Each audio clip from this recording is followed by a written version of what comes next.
Bonjour tout le monde, bonjour à toutes et à tous et bienvenue sur ce nouvel épisode de mon podcast. On est toujours dans la série 30 jours, donc le défi de 30 jours pour améliorer ton français et tout se passe bien. Merci beaucoup.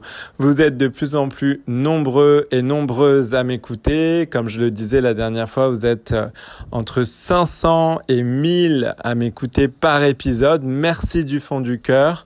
Mon objectif, c'est de passer à plus de 1000 personnes qui m'écoutent par épisode. Du coup, s'il vous plaît, continuez à partager mon podcast, à donner le nom de mon podcast, à vos amis, à votre famille, à leur expliquer comment trouver mon podcast sur Apple Podcasts, sur Spotify, etc., etc. Continuez de mettre des j'aime sur les épisodes, de commenter les épisodes et tout simplement de partager un maximum. Cela m'aidera à produire du contenu de qualité. Merci beaucoup. Alors, sans plus attendre, épisode 27, si je me trompe pas. Et si je dis pas de bêtises encore une fois, c'est le 7e épisode de la série du défi de 30 jours pour améliorer ton français. Et aujourd'hui, je vais vous parler des swear words. Pardon pour mon accent en anglais. J'ai un petit peu de mal à dire ce mot, mais voilà. Donc les gros mots, ce qu'on appelle les gros mots en français, donc les gros mots, les insultes, etc., etc. Donc un épisode assez surprenant et intéressant entre guillemets, mais c'est vrai que si vous allez en France, par exemple, ce sont des mots que vous allez entendre, je pense, dans la rue ou en France en général. Les gens utilisent quand même assez souvent des gros mots, donc je voulais vous le dire, vous les apprendre. C'est quelque chose que vous pouvez apprendre à reconnaître, mais c'est pas quelque chose que je vous conseille d'employer, évidemment. Juste apprendre à reconnaître, mais pas employer. Alors, j'ai choisi les gros mots les plus courants, les plus utilisés. Le premier, je suis sûr que vous le connaissez déjà, il est très très connu. À chaque fois que je dis à des gens que je suis français, c'est un des premiers mots qui me disent. Donc, un mot très très connu, c'est putain. Alors, putain, P-U-T-A-I-N, putain, donc prononciation putain. Donc premier cas de figure, je vais vous raconter quand est-ce qu'on utilise putain. Alors, on peut utiliser putain quand on est surpris, étonné. Exemple en contexte. Putain, Marie a gagné au loto. Putain, Marie a gagné au loto. On est surpris, on est étonné. Ça marque la surprise, l'étonnement, c'est vraiment pour accentuer pour accentuer sur la surprise. Putain, tu sais pas quoi, Marie a gagné au loto. Marie a gagné au loto, c'est incroyable. Voilà, ou alors ça peut être pour exprimer quelque chose de positif, exemple oh là là, Charles, il a une putain de maison. Il a une putain de maison. Elle est magnifique, avec une putain de piscine, un putain de jardin. C'est incroyable, c'est magnifique. J'ai jamais vu ça. Voilà, donc c'est pour... ça remplace un petit peu le mot incroyable, entre guillemets. Il a une maison incroyable, il a un jardin incroyable, grandiose, magnifique. Et une piscine incroyable, à couper le souffle. Voilà, donc c'est pour... ça exprime quelque chose de positif, entre guillemets. Et ensuite, au contraire, ça peut exprimer quelque chose de négatif, du style mon putain de collègue me saoule, il me gave, il est feignant, il travaille pas, c'est moi qui dois tout faire. En plus, il arrête pas de se plaindre, j'en ai marre. Mon putain de collègue me saoule vraiment.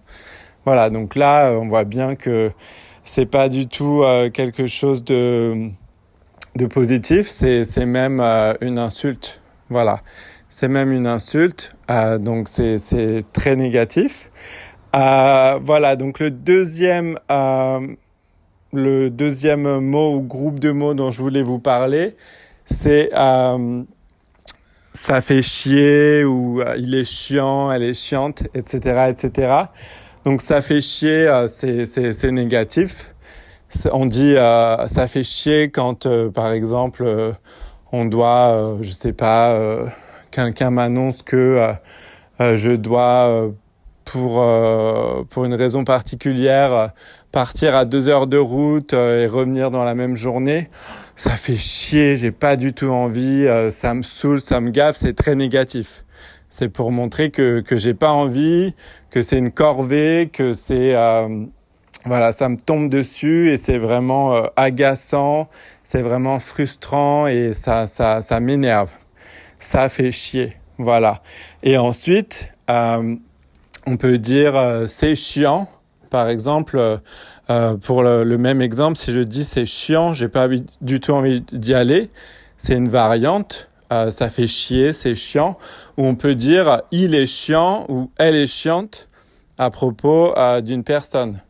Oh là là, Maxime, il est chiant, il arrête pas de, je sais pas moi, il arrête pas de laisser traîner ses affaires partout sur la terrasse. Il y en a de partout, on n'arrive plus à passer. Il est vraiment chiant. Ou Marine, elle est chiante. À chaque fois qu'on veut aller à la piscine tous ensemble, elle peut pas. Elle a toujours un truc. Elle est vraiment chiante.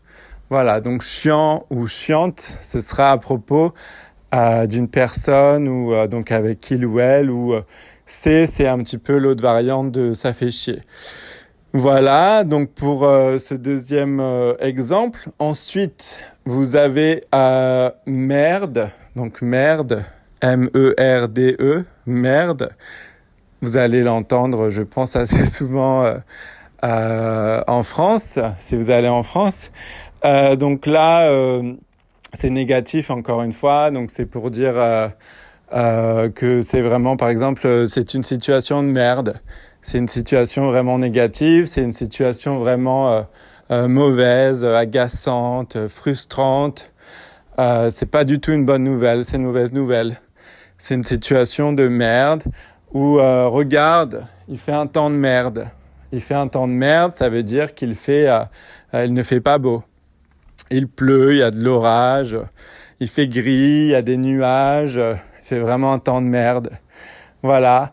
Ou alors, autre exemple en contexte, quelqu'un, vous allez chercher quelqu'un à l'aéroport, comment s'est passé le voyage? Vous demandez à cette personne.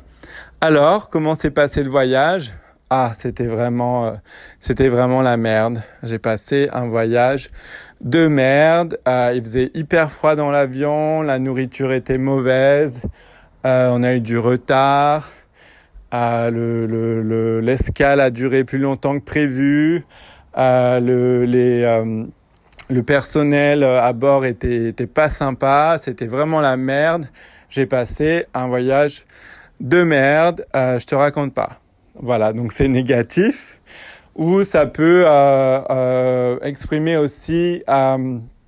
C'est un petit peu pour accentuer, pour exprimer l'étonnement. Par exemple. Merde, j'ai complètement oublié d'acheter des carottes. Ou merde, j'ai complètement oublié d'acheter des pommes de terre et je fais un gratin.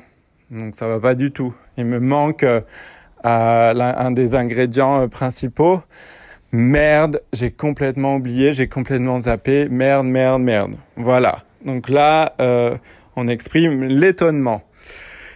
Et le dernier exemple que je voulais vous donner, qui est très très utilisé, j'allais dire malheureusement, mais qui est très utilisé en France, c'est con, donc c'est la version masculine, ou conne, version féminine, donc à propos d'une personne. Ah, il est vraiment con ou elle est vraiment conne, c'est pour dire que il est vraiment bête ou elle est vraiment bête. C'est un crétin, Il est vraiment con. Voilà, il est bête. C'est pour dire qu'il est bête. Il est stupide. Ou il est... Enfin voilà, c'est tout simplement un synonyme de bête, mais plus vulgaire, c'est une insulte. Et vous pouvez parler d'une situation aussi en disant c'est vraiment con. Voilà, c'est con, ça veut dire c'est dommage ou c'est bête. Exemple en contexte, je suis désolé, Laurent, Marine, je pourrais pas venir en vacances avec vous au Maroc le mois prochain. Ils vous répondent, c'est con, oh là là, c'est vraiment con. Ça veut dire que c'est dommage. Ou c'est con, j'ai oublié les pommes de terre pour faire le gratin. C'est vraiment con. Là c'est idiot quoi. C'est stupide. C'est stupide de ma part. Voilà. Voilà pour cet exemple en contexte. Je vais m'arrêter là. Ce sont voilà, comme je disais, des mots quand même qui sont utilisés souvent. Merci de m'avoir écouté comme d'habitude. Je vous remercie, voilà, comme d'habitude. Continuez de partager mon podcast, de commenter mon podcast, de mettre des j'aime, d'en parler à vos amis, à votre famille. Et je vous remercie du fond du cœur pour tout. Et je vous dis à très bientôt pour un nouvel épisode. Merci beaucoup. Au revoir.